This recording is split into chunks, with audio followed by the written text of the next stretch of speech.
लक्ष्य नहीं है सखा।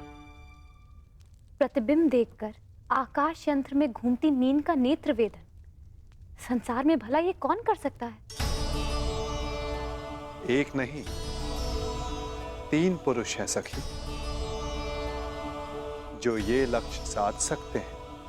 और वो कौन है? वीर स्त्री का आभूषण होता है सखी। धैर्य रखो, प्रश्न उठा है तो उत्तर भी प्रस्तुत होगा। 3 पुरुष ये लक्ष्य साध सकते हैं सखी। इस सभा में 2 उपस्थित हैं और तीसरा प्रवेश करने वाला है।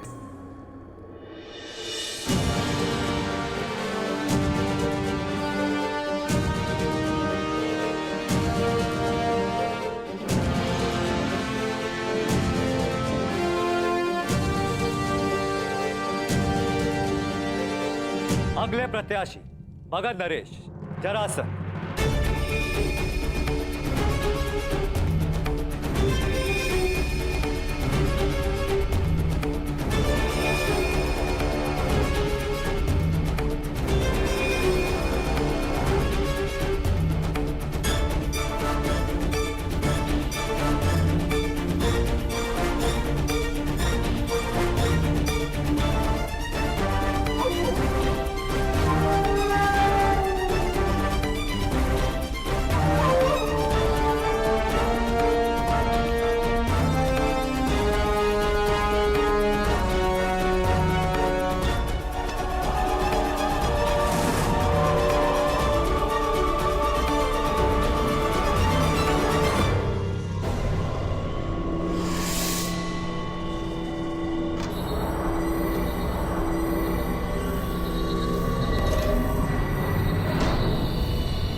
चलिए सखा, कम से कम ये विश्वास तो हुआ कि ये धनुष उठाया जा सकता है।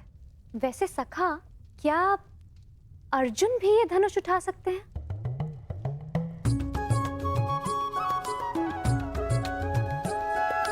सखा, यदि अर्जुन इस सभा में उपस्थित हुए तब भी मैं उन्हें पहचानूंगी कैसे? कैसे मुझे ये ज्ञात होगा कि वो यहाँ उपस्थित हैं? अर्जुन, परंतु सबका तो ये मानना है कि वो जीवित नहीं है। मैं ऐसा नहीं मानती सखा, क्योंकि मैं अभी तक जीवित हूं। तुम कहां जीवित हो सखी? तुम तब तक जीवित नहीं जब तक अर्जुन ना मिल जाए, यही ना? और यही तो मेरा प्रश्न है केशव, कि मैं उन्हें कैसे पहचानूं, जो मेरे जीवन का एक कारण है। जब वो क्षण आएगा, तुम्हें स्वयं अनुभूत हो जाएगा सखी। तुम्हें अपने भीतर श्वास का प्रवास अनुभव होगा। वो अनुभूति तुम्हें आनंद नहीं, पीड़ा देगी। वो पीड़ा जिसकी तुम्हें प्रतीक्षा है, वो पीड़ा जो तुम्हें आनंद से अधिक प्रिय लगे। क्या मुझे सच में ऐसा अनुभव होगा सखा? परंतु कब? कौन जाने, कदाचित अति शीघ्र।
हुआ? सखा, मैंने कुछ अनुभव किया।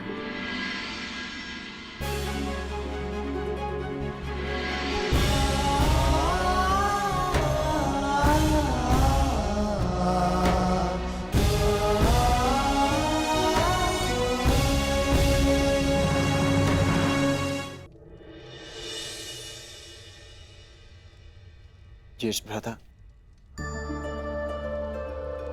वो कौन है जो मेरी ओर देख रहे हैं? जो राजकुमारी के समीप बैठे हैं वो वासुदेव कृष्ण हैं, द्वारकाधीश। हमारे ममेरे भाई भी हैं, परंतु वो तुम्हें नहीं देख रहे। वो स्वयंवर में आए सारे प्रतिभागियों को देख रहे हैं। वो कमल नयन वाले हैं, इसीलिए सबको लगता है कि वो उन्हें ही देख रहे हैं, परंतु नहीं।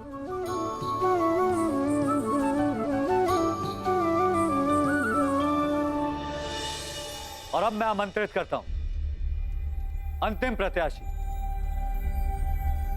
हस्तिनापुर के युवराज दुर्योधन।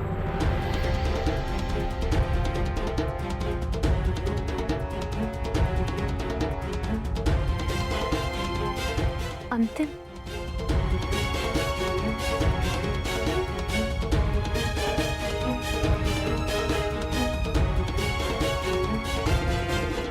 वो दिन कब आएगा जब मैं इस दुष्ट की छाती पर गदा से प्रहार कर पाऊंगा? शांत, ये माता श्री की आज्ञा है, स्मरण रखना। हमें यहाँ पर किसी की दृष्टि में नहीं आना है। हम यहाँ पर स्वयंवर देखने आए हैं और कुछ दक्षिणा लेने, बस। मित्र, मैं जानता हूं कि तुम ये धनुष उठा सकते हो, परंतु स्मरण रहे कि तुम अपने पांव के मध्य तनिक दूरी बनाए रखना, ताकि तुम धनुष का बोझ संभाल सको। धनुष का एक भाग भूमि पर रखना, ताकि प्रत्यंचा चढ़ाते समय धनुष तुम्हारे हाथ से छूटे ना।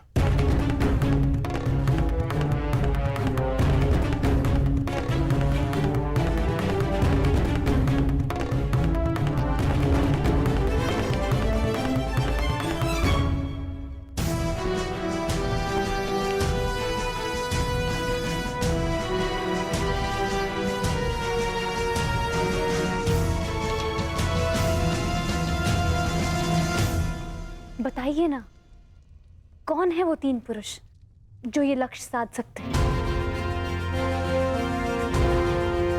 पहला मैं स्वयं, दूसरा पांडु पुत्र अर्जुन और तीसरा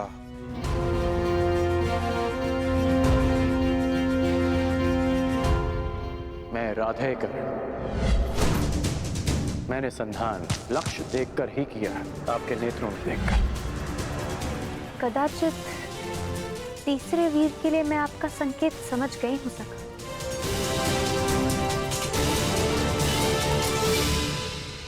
परंतु वो इस स्वयंवर में भाग नहीं ले रहा है। आशा यही है सखी, परंतु नियति क्या कहे कौन जाने।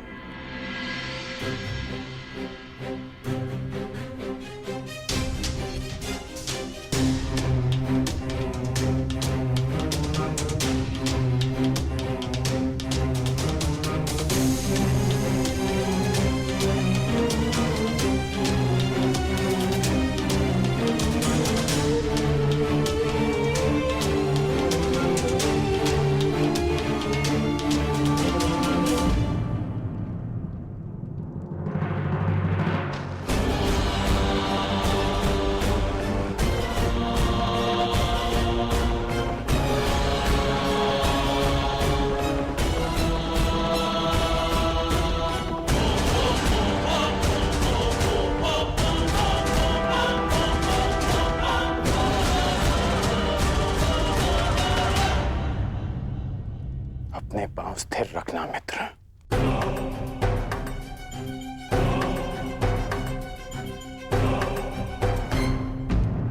अब धनुष का एक भाग भूमि पर रखो।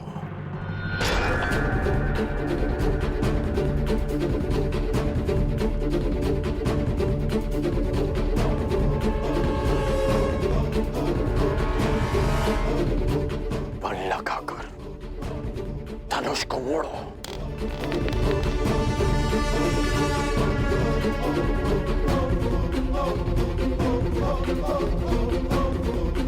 धैर्य रखना मित्र, तभी प्रत्यंचा चढ़ा पाओगे। ये दुष्ट कहीं लक्ष्य साध न ले। नहीं भ्राताश्री, उसकी पकड़ दुर्बल है और प्रत्यंचा तेलिए है। दुर्योधन के हाथ से फिसल जाएगी।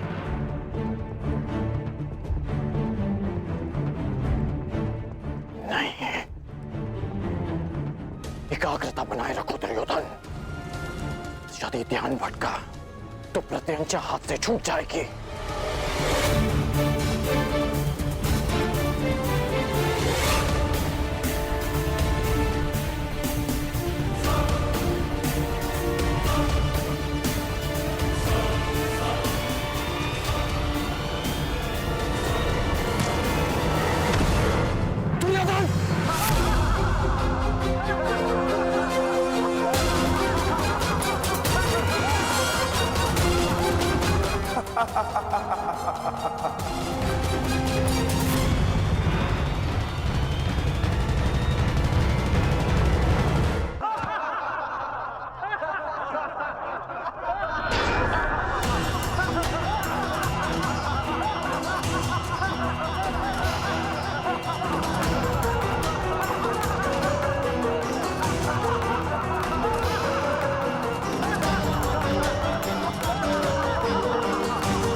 बस,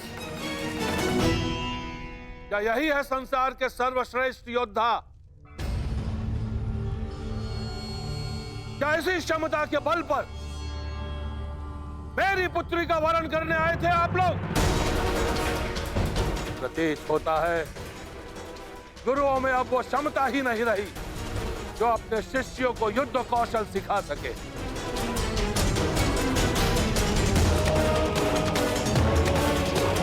मेरी पुत्री का स्वयंवर अधूरा रह जाएगा, इस बात का दुख नहीं है मुझे। अभी तो खेद इस बात का है कि संसार के सर्वश्रेष्ठ योद्धाओं में से एक भी योद्धा ऐसा नहीं है जो इस परीक्षण में सफल हो सके। महाबली मानकर आप लोग अपने आप से छल कर रहे हो। खेलिए पंचाल राज।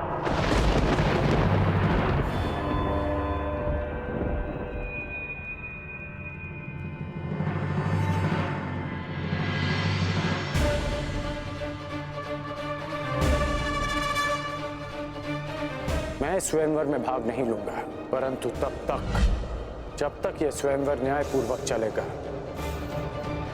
और मेरे मित्र दुर्योधन के साथ कोई अन्याय नहीं होगा।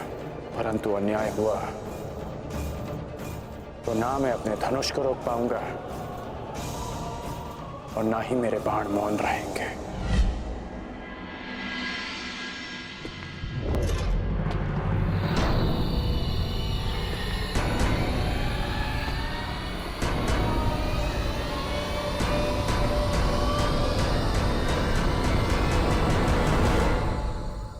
छल तो आपने किया है। यदि आपको अपनी पुत्री के लिए एक धनुर्धारी चाहिए था तो शेष योद्धाओं का यहां बुलाकर अपमानित करने का छल क्यों किया आपने?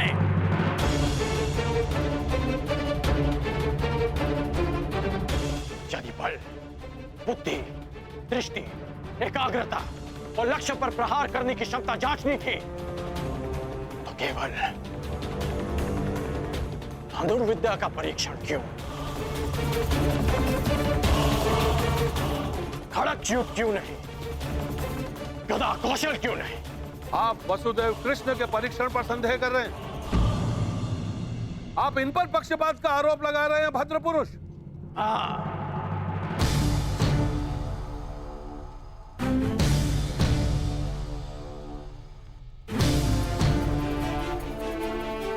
क्योंकि ये पक्षपात है।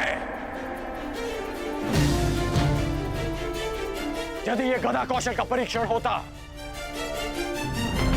तो मेरे मित्र युवराज दुर्योधन यहां उपस्थित सभी योद्धाओं को पराजित कर देते, परंतु नहीं, आपने ये परीक्षण एक पक्षीय रखा और उस पर आप महान गुरुओं की शिक्षा दीक्षा का अपमान कर रहे हैं। तो पांचाल राज, आपको आपकी ललकार का उत्तर अवश्य मिलेगा। एक शिष्य अपने गुरु के मान के लिए आपकी ललकार स्वीकार करता है।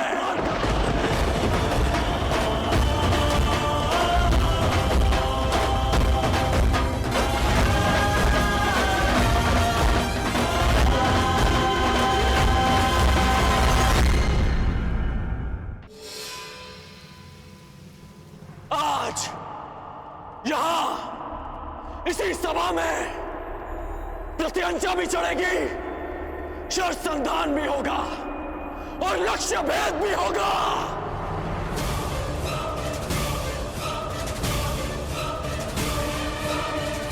मैं परशुराम शिष्य राधेकर ये लक्ष्य भेद स्वयं करूंगा।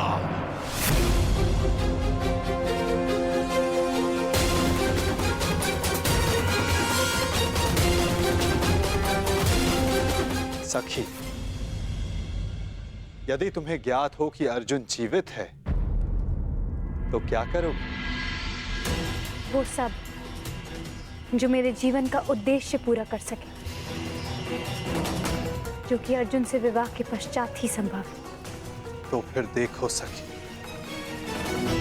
वो तीसरा वीर जो इस परीक्षण में सफल हो सकता है,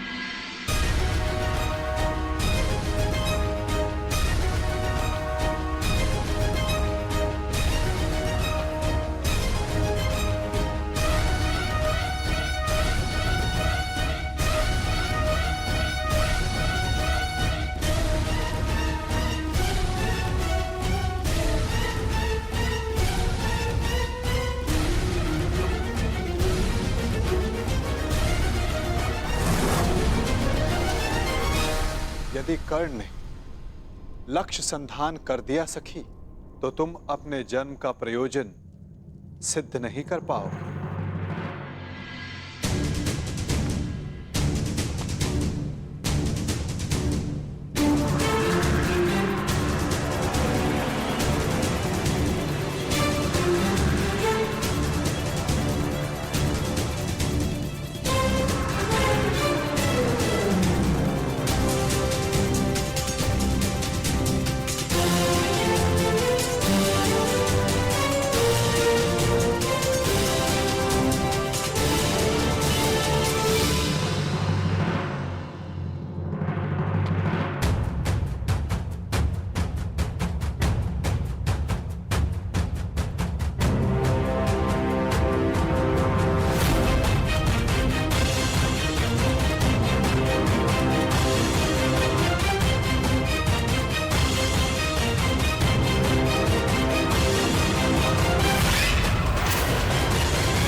अद्भुत, अद्भुत कर्ण।